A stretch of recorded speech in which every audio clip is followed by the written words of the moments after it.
What's up, Breeze Heat family? You guys are here for the shrimp and grits recipe, but while you're here, go ahead and like, comment, subscribe.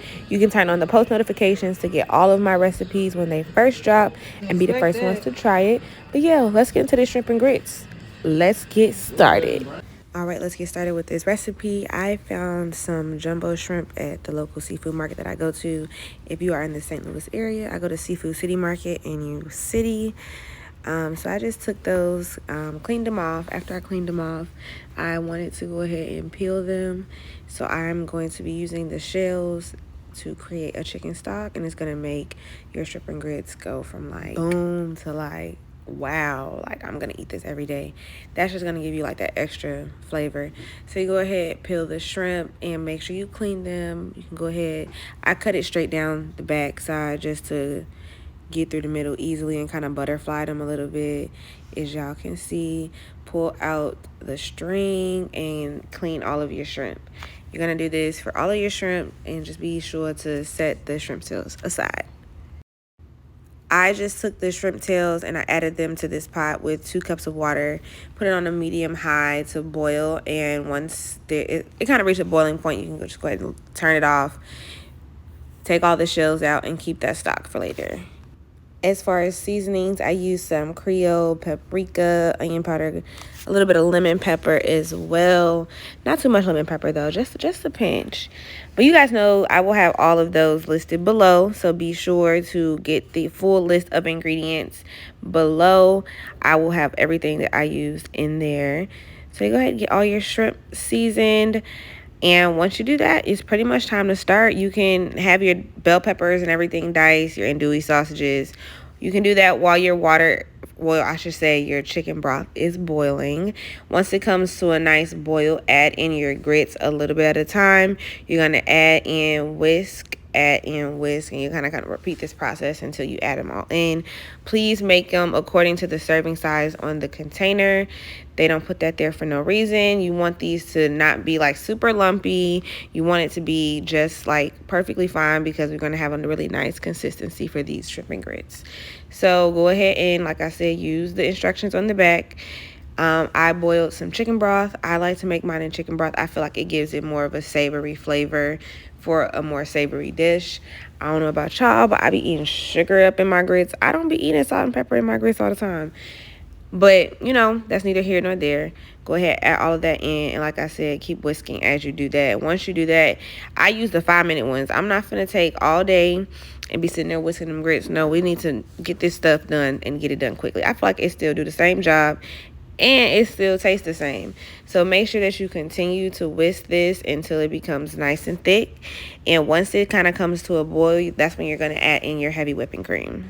After adding in 1/3 cup of heavy whipping cream, I'm going to add in some salt and some pepper, as well as some more cheddar cheese. You can use whatever cheese you like. I just like these to be cheddar grits. But other than that, I really like Gouda cheese. You can do like an Italian cheese, whichever cheese you want. If you want it to be like pulling apart, Gouda cheese, freshly grated Gouda cheese will work perfectly fine in this recipe as well. I've just always done mine with mild and sharp cheddar. And then I go in with my 2 tablespoons of butter afterwards and mix that in really well. After this is done, okay, now y'all see them grits popping. Turn it down, baby. It's nothing. I know y'all seen Medea playing grit ball. It's nothing worse than getting popped and burnt by some grits. That will literally like almost be like a 3rd-degree burn. I don't really know how the degrees and stuff be working like that, but it could be something like that. Go ahead, taste it. If it tastes how you want it to, keep mixing. If not, add whatever you need. In a pan on medium-high heat, as I always say, in some olive oil, take your bell peppers and your onion that you went ahead and chopped up. And I did half of each because I don't want the bell peppers to be like too overwhelming in this recipe. So next you're going to go in, once it takes about 2 to 3 minutes for them to cook down a little bit, add in your andouille sausages. I don't know about y'all, but I feel like if it's not burnt a little bit, then it's not done. And why is this? Do y'all see it? It's like rock the boat, baby, rock the boat. Do y'all see that? Okay, it stopped. But anyway, I like to have mine cook down and kind of get brown. After about 2 to 3 minutes of it cooking, I just want to go ahead and mix it around. Do you see how it's getting those little burnt pieces? Those char pieces definitely give it flavor. I don't care what nobody say. It definitely gives it flavor. So I did that, and I cooked these until they were brown to my liking and the bell peppers were mostly done. And then that's when I added my shrimp. After adding in my shrimp, I went ahead and let it cook on one side for 3 minutes. Then I went ahead and flipped it and cooked on another side for 3 minutes. Really, I think I really only did like 1 minute on this other side, and I started mixing up everything. But you know, it's okay because it's going to continue to cook. But to get that nice crispy look on it, you're going to at least allow it to cook without moving it on one side for 3 minutes. I like for my shrimp to have more of a crisp on it just because it just looks better personally. So that's just what I like. So after a few minutes, you're going to go ahead and mix up all of your ingredients that are cooking in the pan. Just go ahead and mix up everything all good. You see those crispy on those sausage baby shrimp look good. Everything looks good. And once it's like kind of to your liking, before the shrimp finishes up all the way, because there's nothing worse than the rubbery shrimp. We don't like that. You're going to add in your half a cup of chicken broth as well as your heavy whipping cream. If you are someone who does not like heavy whipping cream, say you may be lactose intolerant, what you can do is add, take your meat out, add some flour to the bell peppers, and go ahead and add that shrimp stock in. I don't know why I said chicken broth.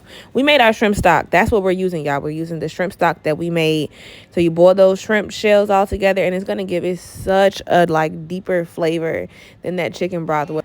But yeah, once you have that cooking, go ahead and add your heavy whipping cream in there as well.